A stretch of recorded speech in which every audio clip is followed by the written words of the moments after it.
ကအဖိုးကြီးဆိုတဲ့လူတစ်ယောက်ရှိပါတယ်။သူကတော့ဆိုင်ကတော့အမြဲရောင်းကောင်းပါတယ်။အဖိုးကြီးမှာဆိုလို့ရှိရင်တော့ဆိုင်စားဖွင့်တာနဲ့ဝယ်သူတွေကအများကြီးရောက်လာပါတယ်။အဲ့တော့အဖိုးကြီးကလည်းအရန်ပျော်ရွှင်နေခဲ့ပါတယ်။အဲ့ချိန်မှာပဲသူ့သမီးရောက်လာပါတယ်။သူ့သမီးကဒေါကန်ပြီးတော့အဖေကိုပြောပါတယ်။အဖေကဝယ်သူတွေကိုအမြဲဈေးချော့ရောက်ပြီးသမီးကြောင်းတက်မှုတဲ့ဈေးရမရှိတော့ဘူး။အဖေရဲ့ဟင်းသီးဟင်းရဲတွေကြပဲဈေးတွေကအကုန်လုံးကုန်နေခဲ့။သမီးရဲ့ကြောင်းဈေးကိုလည်းနည်းနည်းသွေးပါအောင်အဖေရဲ့။သူ့အဖေကပျော်နေရနေစိတ်ညစ်သွားပါတယ်။အေးပါသမီးလေးရဲ့အဖေဈေးချော့ရပါမယ်။ဈေးကြီးအောင်ပါမယ်နော်သမီး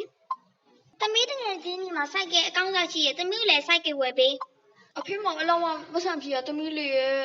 ခုနေ့ကမစိုက်ကဲဈေးဝယ်ပေးရတယ်လေသမီးလေး။သမီးလည်းဘာတစ်ခုမှနားမလဲသမီးစိုက်ကဲအသက်ဈေးသာဝယ်ပေးလိုက်တော့ဖေ။သမီးသွားပြီ။အဲ့ဒါအဖိုးကြီးကလည်းတယောက်တည်းထိုင်ပြီးစိတ်ညစ်နေခဲ့ပါတယ်။အဖေကလည်းညဘက်ရောက်ဝမ်းနဲ့စာအိပ်ပျော်ရပါတယ်။အဲ့ချိန်မနေ့ရောက်သွားခဲ့ပါတယ်။အဖေကလည်းမနေ့ကျတော့ရီမိုးချူပြီးတော့ဈေးတွေ့ပါတယ်။သမီးရဲ့သမီးကြောင်းသွားမယ်ထားတော့နော်။အဖေဈေးသွားလိုက်အောင်မယ်။အဲ့တော့သူ့ဖေကလည်းဈေးချင်းကင်ပြီးတော့ဈေးတွေ့ပါတယ်။သူ့ဖေကလည်းရောင်းကောင်းနေတော့မာနနည်းနည်းကြီးလာပါတယ်။အမကြီးအတီးရတွေကဘယ်လောက်လဲ။အကူကြီးရှင်းတောင်းပြပါရှင်။အမကြီးအရင်စီးကြည့်။ဒါပေမဲ့အပုတ်တွေကတော့ဈေးနေပါတယ်။ဘယ်လောက်တော့အပုတ်တွေက900လောက်ပဲရှိပါတယ်။ဒါဆိုအိတ်ပုတ်50လောက်ထည့်လိုက်။ဟုတ်ကဲ့ပါရှင်။အဲ့တော့သူကဓာတ်ထူကမကောင်းတဲ့စီတွေထည့်ပြီးတော့ဆက်အောင်တော့ပါတယ်။အဲ့ဒါသူကဆက်ပြီးတော့မကောင်းတဲ့စီတွေထည့်လိုက်ပါတယ်။အဲ့ဒါနဲ့ဟင်းနဲ့မှုရင်းကနေနဲ့တက်လာပြီးတော့အရတာလေးအရင်ရှိသွားပါတယ်။အဖိုးကြီးစီမှာတော့အရင်ရတဲ့လူတွေကပုံများသွားပါတယ်။အဲ့တော့သူ့အဖေနဲ့သူ့သမီးကမာနတွေတက်နေကြပါတယ်။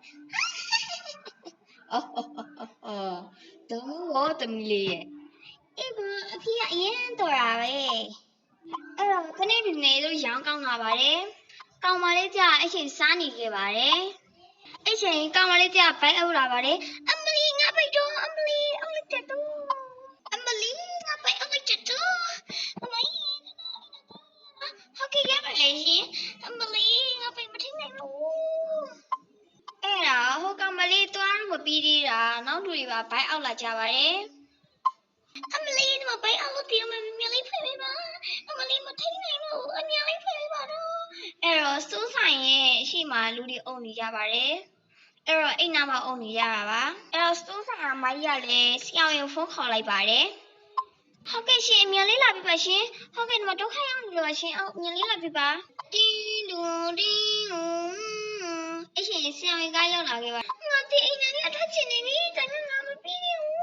အဲ့ဒါဆရာဝန်ရတယ်လူတွေအားလုံးကိုခေါ်လိုက်ပါတယ်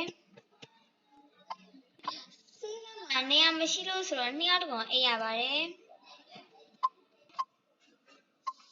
အဲ့ချိန်ကုန်းလုံးစားနဲ့ရေကိုခေါ်လိုက်ပါတယ်မှားတော့ကောင်းရင်ခွင့်လို့ပါ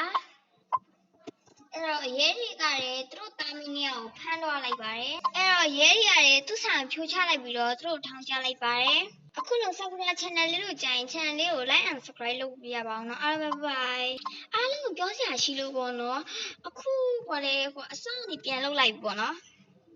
အဲ့ဒါလေးမသိလို့ကောင်းမှပြန်ပြီးခဲ့ပါအောင်လို့အဲ့တော့ပြန်ဝင်လိုက်ပါပြီ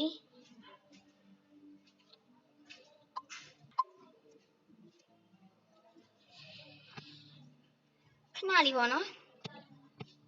အဂိမ်းနဲ့ဝင်သွားပြီပေါ့နော်အမသူ့လည်းမထိုးရဘူးပေါ့နော်မကြီးမတော့ဒေါ်ရိုက်ထွက်ပြီးအဲ့လိုစကားပြောနေတာပေါ့နော်အဲ့ဒါဘာဖြစ်လို့လဲဆိုတော့ကောင်းမှမန်းခဲ့ကြပါဘူးနော်အမလည်းမတိပါဘူးအားလုံးပဲ bye